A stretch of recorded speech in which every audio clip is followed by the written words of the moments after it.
Salut à tous, c'est Lunaris. Aujourd'hui, le test de la Ovao MCR S de 2023. Allez, c'est parti!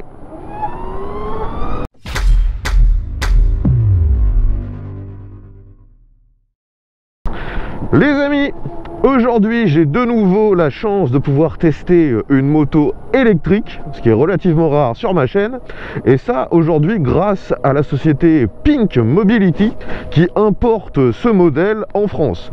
Donc c'est une société qui est basée actuellement à Maurepas dans le 78 et ils m'ont laissé cette machine sur plusieurs jours afin que je puisse vous proposer le test dans les mêmes conditions qu'habituellement et sur le même tracé. Merci encore à eux.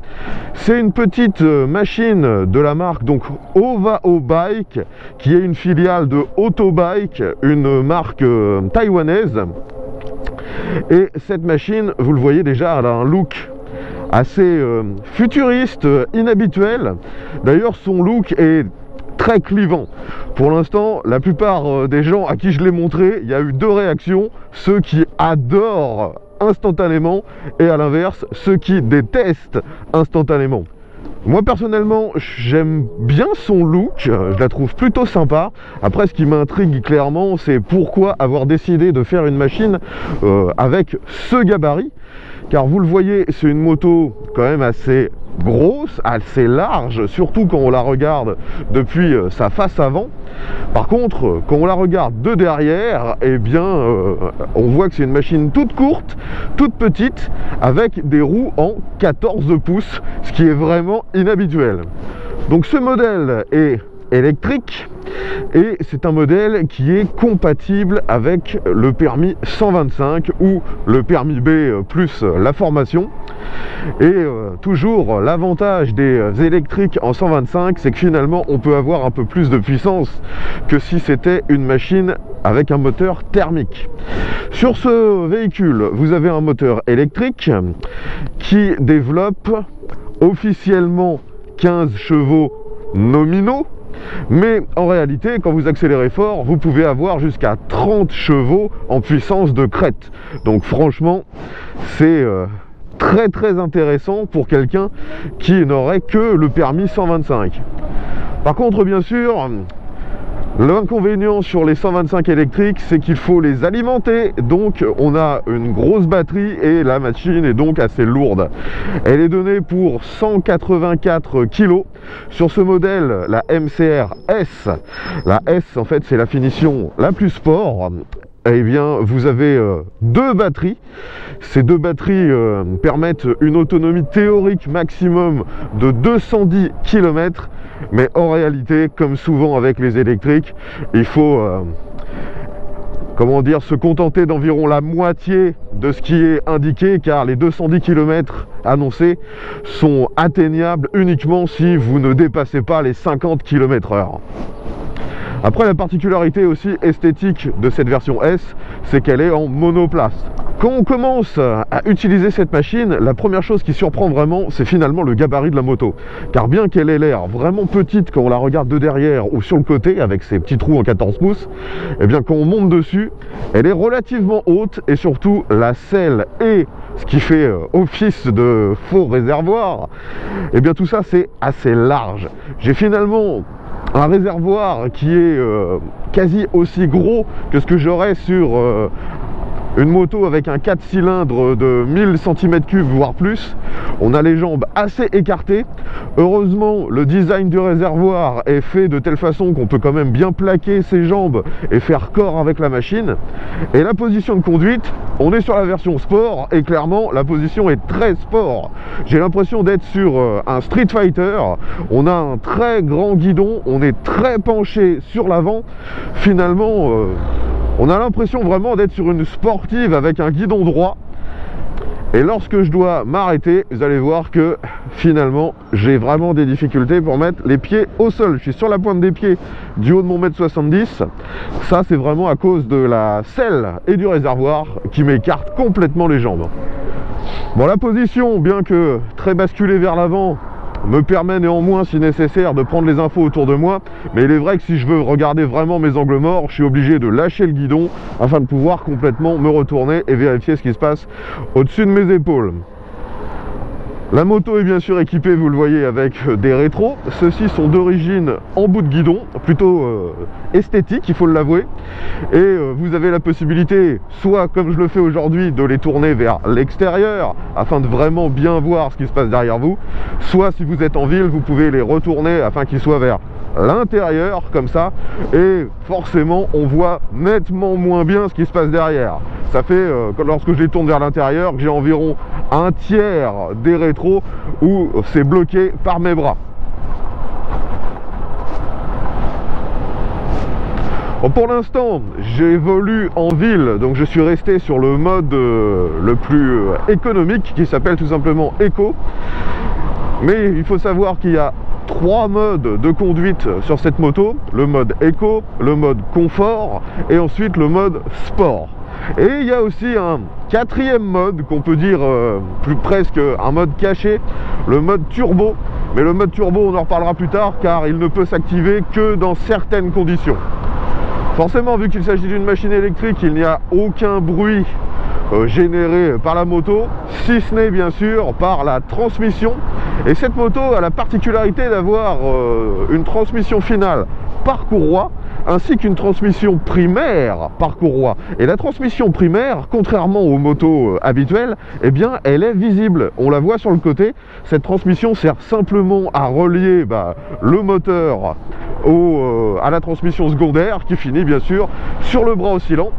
D'ailleurs, sur cette machine, on est sur un monobras. C'est plutôt esthétique, avec à la fin cette petite jante en 14 pouces. Bon, vu le design de la machine et la position qu'on a dessus, vous vous doutez qu'on n'a absolument aucune protection. Là, je roule à peine à 60 et j'ai déjà énormément d'air qui arrive sur moi. D'ailleurs, vous devez l'entendre, vu que le seul son que vous allez entendre, c'est ma voix et l'air ambiant. J'arrive maintenant dans le virage que je prends à chaque fois à basse vitesse. Donc, comment ça se comporte?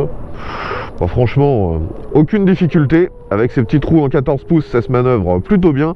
Par contre, il est vrai qu'on sent quand même le poids de la machine, hein. Comparé à une 125 thermique classique, elle est vraiment plus lourde. Et vu qu'on a une grosse masse qui est quand même plus sur l'avant que sur l'arrière, eh bien, on a du poids dans le train avant. On n'a pas le sentiment d'être sur une 125 finalement quand on conduit cette machine en termes de gabarit et de poids. Donc les amis, si vous suivez mes vidéos régulièrement, vous reconnaissez l'endroit. On est ici pour tester l'accélération. Je rappelle donc qu'on est sur une machine équivalent 125, mais électrique, qui peut délivrer au maximum en crête jusqu'à 30 chevaux. On a 3 modes d'électricité différents: Eco, Normal, Sport. Donc je vais essayer de faire l'accélération sur ces 3 modes.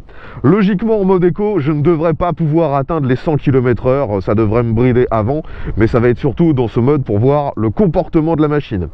Donc on est parti, premier test en mode Eco. Allez, let's go, j'accélère à fond. Donc on monte assez rapidement jusqu'à 50. On arrive à 70. Ça continue de grimper néanmoins. 80. Et je ne vais pas pouvoir atteindre les 100 km/h en mode Eco. Maintenant je ralentis.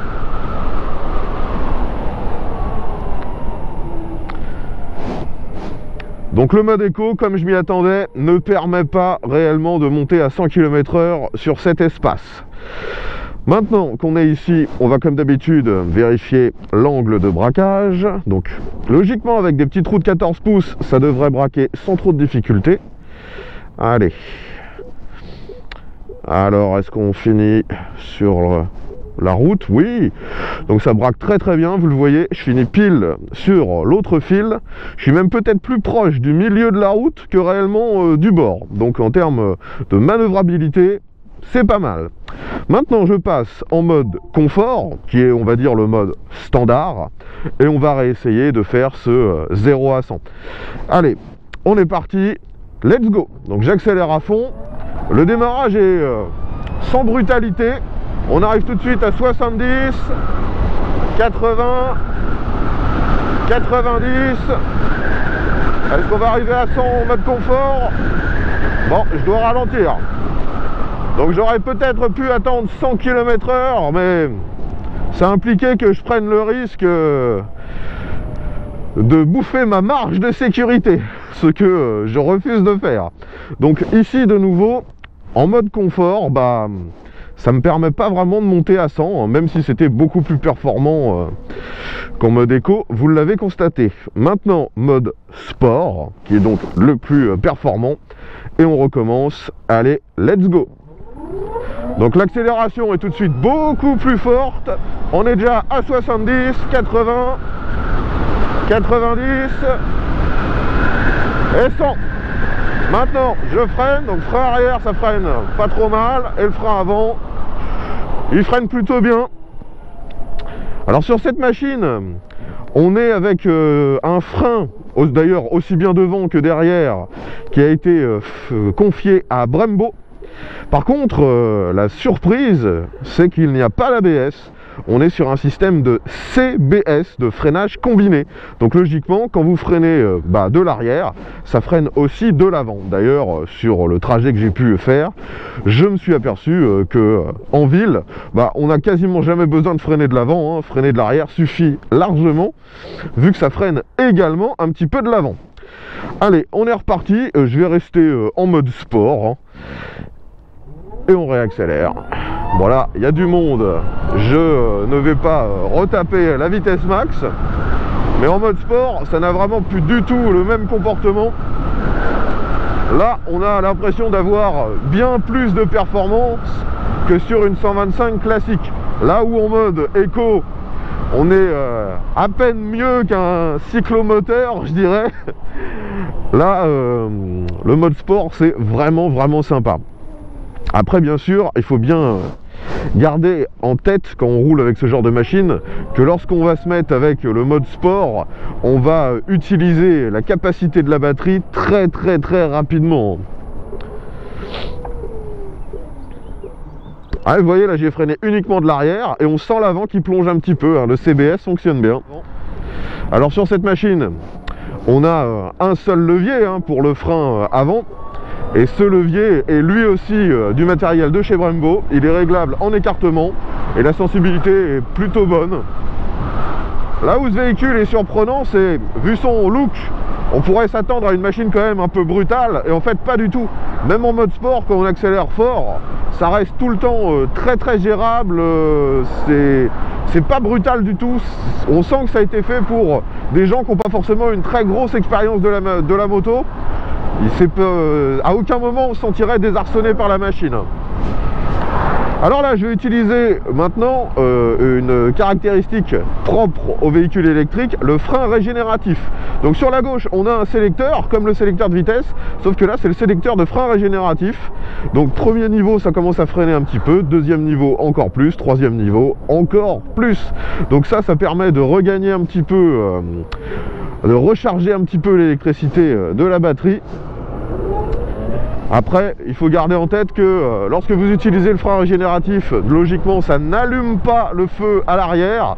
Donc pensez quand même à freiner un petit peu avec les commandes habituelles pour signaler aux autres que vous allez ralentir.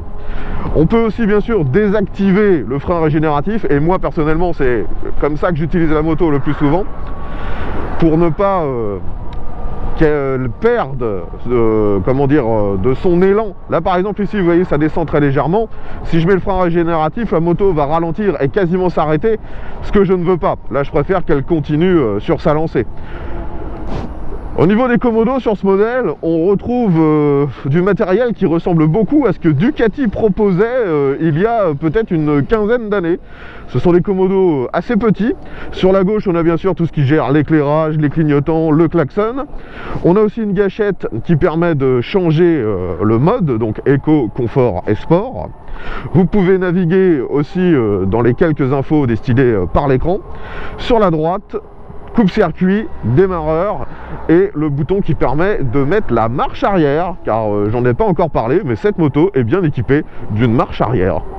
Le compteur, lui, est relativement grand et contrairement à beaucoup de machines récentes, il n'est pas rectangulaire ou carré. Là, il a une forme vraiment sympa, il est plutôt esthétique et il se distille pas mal d'informations. Par contre, j'avoue qu'on ne peut pas vraiment changer les informations affichées. Vous avez déjà un code couleur d'affiché sur les côtés en fonction du mode que vous avez sélectionné et aussi en fonction de la vitesse à laquelle vous roulez. Globalement, dès que vous dépassez les 80 km/h, ça s'affiche en rouge pour vous rappeler que là, vous utilisez vraiment la batterie. On a un indicateur bien sûr de charge pour la batterie, un indicateur de température pour la batterie. En très gros, votre vitesse au milieu. Il y a aussi le mode dans lequel vous êtes, c'est-à-dire en drive, parking ou reverse. Ça, c'est typique aux véhicules qui n'ont pas de boîte de vitesse.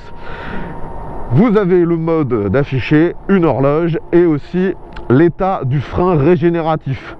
Là, par exemple, il est désactivé. On peut aussi afficher, si on le désire, bien sûr l'odomètre, on a le trip et le dernier paramètre qu'on peut afficher, c'est l'autonomie, donc le kilométrage qu'on peut théoriquement encore faire. Et ça, malheureusement, c'est un paramètre qui évolue en permanence en fonction de votre conduite. Et ce qui m'énerve un peu sur une machine comme ça, c'est qu'il n'y a pas la consommation instantanée, ce qui aurait vraiment pu permettre de savoir quel est le meilleur comportement à adopter pour avoir la meilleure autonomie. Alors ici, je sors de l'agglomération, je suis en mode sport, j'accélère à fond. Et on est en montée. Et sans problème, ça prend de la vitesse. Une fois de plus, un modèle 225 thermique n'arriverait pas à prendre de la vitesse facilement ici. Je l'ai déjà pu le tester plusieurs fois. Là, avec un modèle électrique, ça passe sans la moindre difficulté. Alors, on arrive maintenant sur un Dodan. Je ralentis comme d'habitude à 30 km/h. Et c'est très très raide. À l'avant, on a une grosse fourche inversée, mais elle n'est pas réglable. Et à l'arrière, vous voyez qu'il y a un amortisseur en position centrale avec une bonbonne, mais celui-ci n'est pas non plus réglable, alors qu'on croirait esthétiquement, il le fait croire, mais pas du tout. Et le problème, c'est que les suspensions, pour moi, elles sont beaucoup trop raides, beaucoup trop sèches, et elles ne sont pas raides dans la façon que j'apprécie. Parfois, on a des suspensions qui sont fermes, mais relativement confortable. Là, c'est ferme et désagréable. Le moindre défaut vous remonte directement dans les fesses, dans le guidon. Sur une route très très défoncée, c'est assez vite pénible. Allez, je réaccélère un peu fort. Wouhou! Finalement, en fait, cette machine, elle accélère vraiment bien sur le 0 à 80. Au-delà du 80, même en mode sport, on sent que ça commence à s'essouffler légèrement. Vous l'entendez peut-être aussi quand je mets le clignotant, il y a un bruit caractéristique à cette moto. C'est pas le clac-clac habituel qu'on a sur la plupart des motos. Allez, je suis ici dans une succession de virages. Voyons comment cette machine se comporte. Bon, en descente, forcément, on arrive très rapidement à 100 km/h. Sur les gros freinages, la suspension s'affaisse un peu. C'est convenable, mais on sent quand même qu'il y a énormément de poids. Le frein est peut-être en fait presque trop performant pour la suspension. La machine se manœuvre bien, hein, mais une fois de plus, je le redis, on n'a pas l'impression d'être sur une 125, on a l'impression d'être sur une machine beaucoup plus grosse.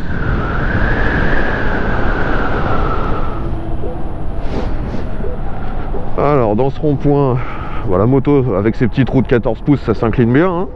C'est juste toujours surprenant d'avoir autant de poids sur une 125. Allez, je réaccélère fort. Et on remonte à 80-90 très très vite. Finalement, en termes d'efficacité, on est beaucoup plus proche de ce qu'on aurait sur un équivalent en 300 cm3 que réellement avec une 125. Donc là, vous voyez que ici, j'ai le mode turbo qui s'est affiché. Donc si je veux, je peux appuyer sur le bouton. Là, je suis en mode turbo. Et la machine, ça devient une fusée. Wouhou! Clairement, le mode turbo, là, on a vraiment toute la patate. Mais pour qu'il fonctionne, il faut déjà être en mode sport. Il faut rouler de mémoire à plus de 80-85. Et il faut aussi que la batterie soit pile dans la bonne plage de température. De toute façon, quand le mode turbo est accessible, vous avez le petit voyant en forme de turbo qui s'allume. Et après, là, ça devient vraiment balèze. Alors, ici, on va arriver sur la zone critique pour un véhicule électrique de ce genre, l'autoroute. Clairement, c'est la zone à éviter en réalité, parce qu'on sait que les véhicules électriques sur l'autoroute bouffent leur autonomie extrêmement vite. Là, je vais faire le même passage que d'habitude, juste pour voir comment ça se comporte. Allez, j'accélère. Et je m'engage. Donc, je vais essayer de doubler ce camion. Donc je mets le mode turbo parce que sinon je me traîne. Et là on arrive tout de suite à 120. Clairement, largement plus de patates que sur n'importe quel autre 125 électrique. Là je suis même à 130. Wouhou!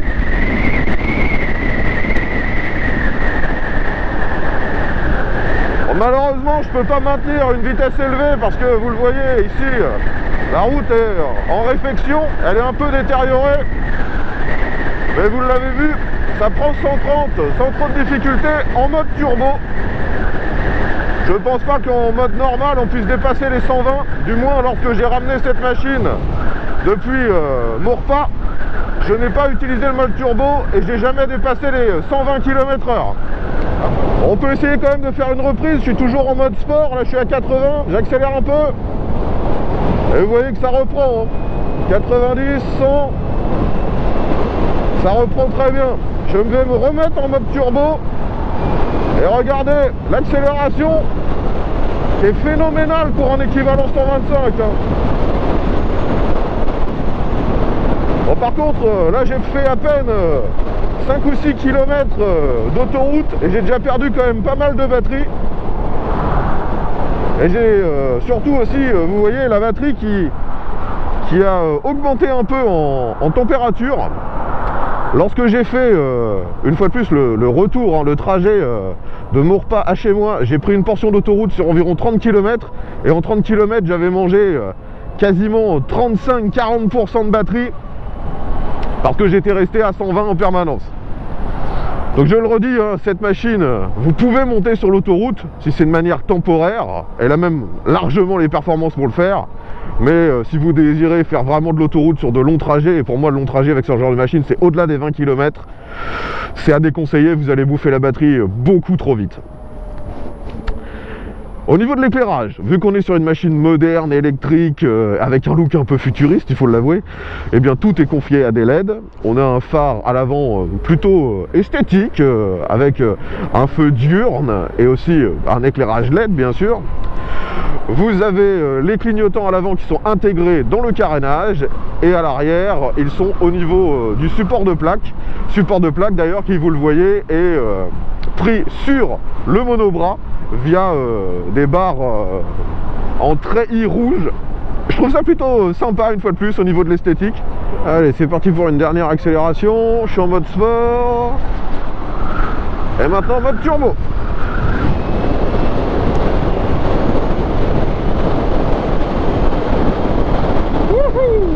Allez, je ralentis un peu.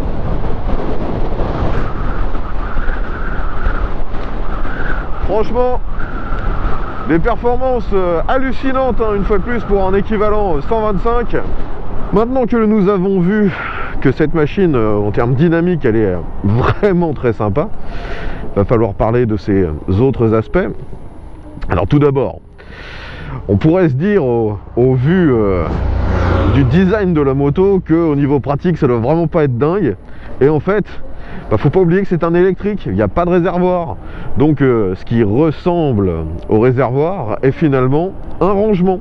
C'est un rangement qui d'ailleurs a été conçu pour qu'on puisse y ranger un casque. Et dans ce rangement, vous avez également une prise USB, d'ailleurs il y en a même deux, c'est une prise type classique, type A, et une avec la nouvelle norme type C, donc vous pouvez recharger votre dispositif, votre smartphone via cette source, ça c'est vraiment pas mal. On a aussi un deuxième petit rangement juste au-dessus, qui permet, si on le désire, de mettre la clé. En fait, c'est plus un transpondeur sur cette machine, c'est pas une véritable clé. Et vous avez aussi à cet endroit la prise pour recharger la moto. D'ailleurs, cette moto se recharge via un simple câble, je veux dire standard. C'est le même que pour l'alimentation de votre ordinateur. Et ça d'ailleurs, c'est plutôt rassurant, car même si vous veniez à perdre le câble, il n'y a pas besoin d'en racheter un spécifique qui coûterait une fortune. C'est un câble normal. La recharge se fait ensuite sur une prise domestique en 230 volts, tout ce qu'il y a de plus simple, et celle-ci est donnée par le constructeur pour 5h30 pour recharger de 20% à 80%. Moi, j'ai eu l'occasion de charger de 0 à 100%, et là ça prend environ 9 heures.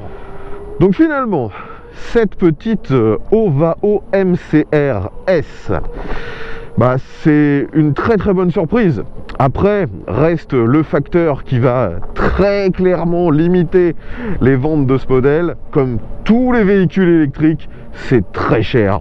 Vous avez donc cette machine qui est un équivalent 125, avec les performances d'un 300, il faut l'avouer, mais elle est vendue actuellement 15 000 €. Donc finalement, je dirais que le mot de la fin, c'est que cette machine est plutôt bonne, elle est concurrentielle face à ses concurrents directs bien sûr en 125 électrique,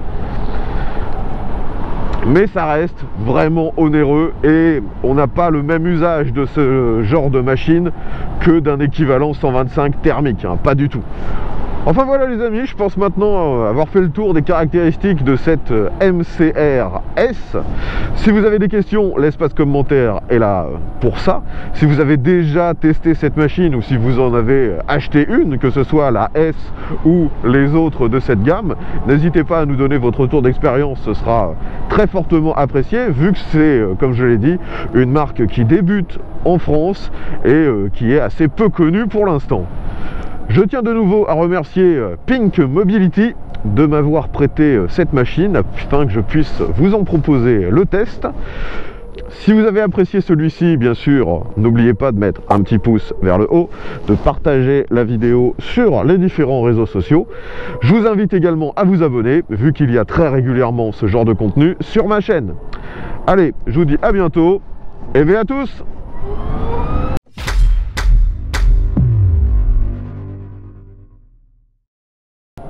Allez, pour finir, on va s'arrêter ici afin de vous montrer la marche arrière. Donc pour ça, c'est assez simple. Vous êtes à l'arrêt, vous appuyez tout simplement sur le petit bouton reverse en gardant le frein à portée de main, je dirais. Et voilà, c'est parti, marche arrière. Et la marche arrière va quand même relativement vite, donc faut se méfier. Là, si comme moi vous n'avez que assez peu les pieds au sol, faut vraiment faire gaffe. Mais il y a une marche arrière, c'est loin d'être indispensable sur ce genre de machine, mais c'est sympa que ce soit présent.